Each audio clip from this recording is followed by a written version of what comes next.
یو بل سوال کړی دی وای زمونږه یو مدرسه ده د هغې دویم چت ته ضرورت دی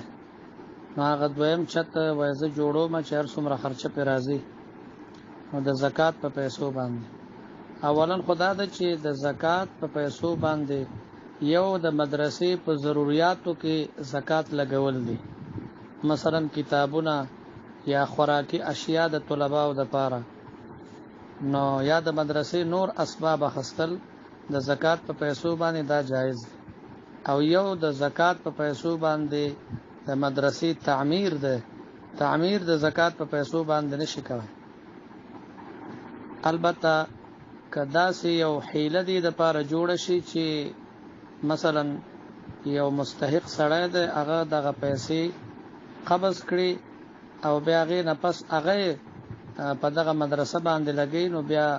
گنجائش شته ده او پاتې شو د ثواب خبره نو چې تا چاته ورکړي د زکات پیسې نو پاغه چاغه مستحق او پاغه د ثواب وګټ بیا چاغه دا پیسې راخلي او په مدرسه کې لګي نو بیا داغه ثواب کیږي صدقه جاریه داغي خدا سي کول نه دی په کار چې یو سړی هر سکه ټول د زکات په پیسو وکي نه کله صدقه کولم په کار دي دا مدرسې د دې مدرسې تعمیر او آبادی دا د صدقې په پیسو باندې په کار دي وعلیکم السلام ورحمت الله وبرکاته یو سوال کړه دی چې یو کس د حقيقي ساروي ګډ یا چيله ذبح کوي خو عمر د کال نه کمی نو پاغي باندې حقیقت نه کیږي کوم شرایط چې د قرباني د پاره دي په ساروي کې هغه د حقيقي د پاره هم دي یو بل سوال کړه دی وایي چې سټډي کوم نو یو ټکی هغه بار زوایم زوټو مې د ځان سره نو دا وای په نیکی کې لیکل کېږي ک په دغه کې نو کچرته د قران کریم وای یا حدیث وای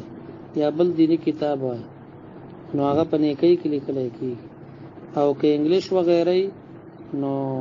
هغه سره د سبق یادېږي یو بل سوال کړی دی چې یو کس ته دوه زامنې دي او درې لوریانې او بیا په دې لوریانو کې یو وفات شوی ده البته دا غي یو زوی ده نو کچرته د غلوري لارې ژوندې وو او دا وفات شوی نو بیا خو د غلوري چې کوم زوی ده یعنی د مړی نوسه داغه حق بیا نه جوړیږي او کنا د پلار د وفات نه پسې د لور وفات شوی نو بیا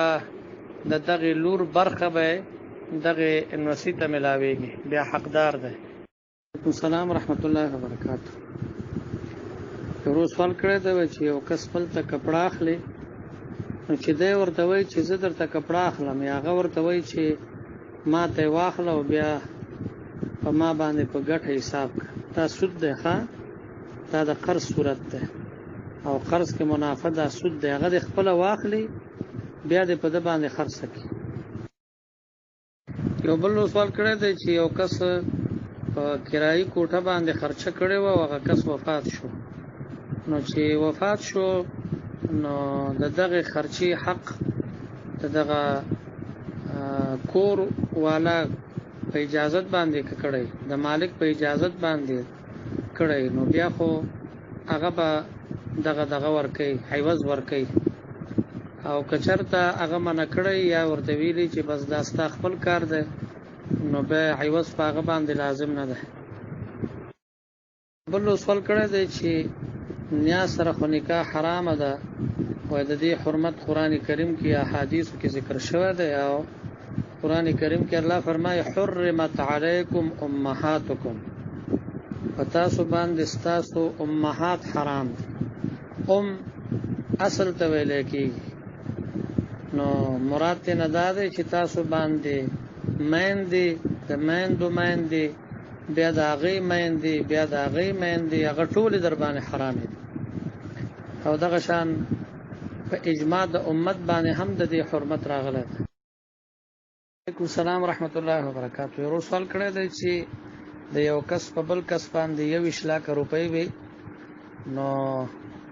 بیا د جرګې والا ته ویل چې زه بار بار تللی ما زما پیسې لګېدلې 2 لکه روپۍ په نور زیات کېښودې دا جایز نه دی ښه دا سود دی د قرض چې څومره دی 21 لکه روپۍ نو د دا ماغه حق کېږي زیاتی پیسې که جرګې والا فیصله وکړي که هر څوک فیصله وکړي زیاتی پیسې اخیستل د قرضداري نه دا سود دی. السلام ورحمت الله وبرکاته. یو سوال کړی دی چې یو کس دا هغه 2 کور والا وي یو پېښور کې یو ملتان کې وي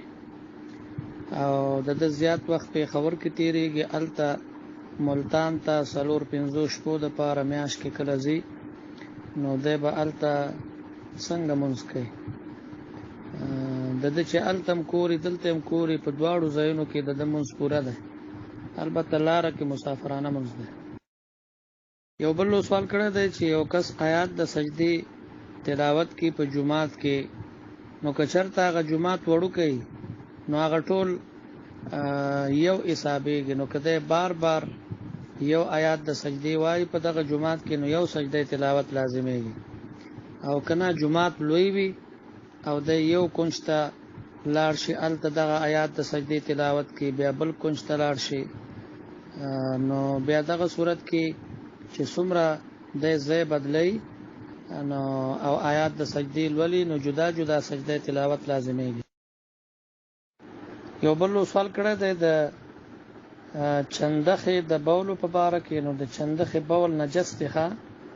کم حیوان چې د هغې غوښه نه خوړلی کېږي د هغې بول نجس دی په نجاست غلیظه باندې چې کوم ځای باندې ګندګي کړي نو د هغې وینځل لازمي دی. یو بل سوال کړی دی وایي بعضې دوایانې دي چې په هغې کې الکحل استعمالیږي نو ما ته خو دا معلومه نه ده چې واقعي الکحل پکې استعمالیږي یا نه نو که چېرته الکحل د شرابو نه جوړ وي نو بیا خو هغه دوایي استعمالول دا جایز نه دي بلکې د هغې متبادل به نورې دوایانې استعمالوي او یو بعضې الکحل داسې وي چې هغه د ربړ نه جوړ وي لکه دا سپری کې هم الکحل استعمالیږي خو هغه الکحل وي چې ربړ نه جوړ وي نو د هغې استعمال جایز دی د هغه سپری بهرحال کمې دوایي چې په هغې کې هغه الکحل استعمالیږي چې کوم د شرابو نه جوړیږي نو د هغې استعمال منع دی شرعا البته د هغې متبادل نورې دوایانې به استعمالی. او د دویم سوال جواب دا دی چې دام د مخکې سوال حصه ده چې که چېرته داسې وي چې د دغه دوایي نه ماسوا بالعلاج بالکل نه او یو ماهر مسلمان ډاکټر سړي ته ووایي چې ستا علاج په دغه دوایي باندې کېږي د دې بیمارۍ په بلې باندې نه کېږي نو بیا بنا بر ضرورت او په قدر د ضرورت چې څومره ضرورت وي نو دومره اندازې پورې دغه دوایي استعمالوی شي. یو بل سوال کړی دی چې امام د سجدې په حالت کې وي او مسبوق هغه نیت وتړي او سجدې ته لاړ شي نو که چېرته امام را پاسېده او دی لا سجدې ته نه دی تللی نو امام سره به ملګری کېږي قیام ته به واپس شي او که نه د سجده ولګوله نو بیا دې نه را پاسېږي بلکې تسبیحات ویل خو لازمي نه دي البته سجده کې چې امام وي نو دی به سجده کې د امام سره شاملیږي انتظار به نه کوي.